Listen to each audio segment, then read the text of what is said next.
Hi every one. ഇന്ന് നമ്മൾ discuss ചെയ്യാൻ പോകുന്നത് അറ്റാക്കിംഗ് ആൻഡ് ഡിഫെൻസീവ് പൊസിഷനാണ്. അറ്റാക്ക് ചെയ്യുന്ന പ്ലെയർ ശ്രദ്ധിക്കേണ്ട ഒന്ന് രണ്ട് കാര്യങ്ങളെ പറ്റി പറയാം. First one grip പൊസിഷനാണ്.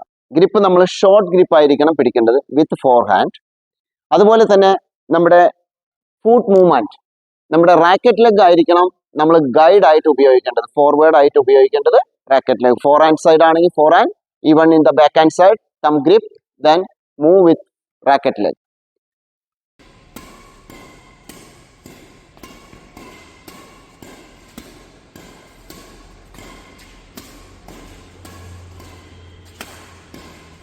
ഇനി നമ്മൾ ഡിഫെൻസീവ് പ്ലെയറുടെ പൊസിഷനാണ് നോക്കുന്നത്.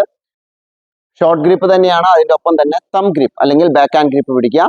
നമ്മുടെ നോൺ റാക്കറ്റ് ലെഗ് ആയിരിക്കണം കുറച്ച് ഫോർവേഡ് ആയിട്ട് ലാൻഡ് ചെയ്യേണ്ടത്. ഈ പൊസിഷനിലാണ് നമ്മൾ ഡിഫെൻസീവ് പൊസിഷൻ നിൽക്കേണ്ടത്. ഇത്രയും കാര്യങ്ങളാണ് നമ്മൾ ശ്രദ്ധിക്കേണ്ടത്.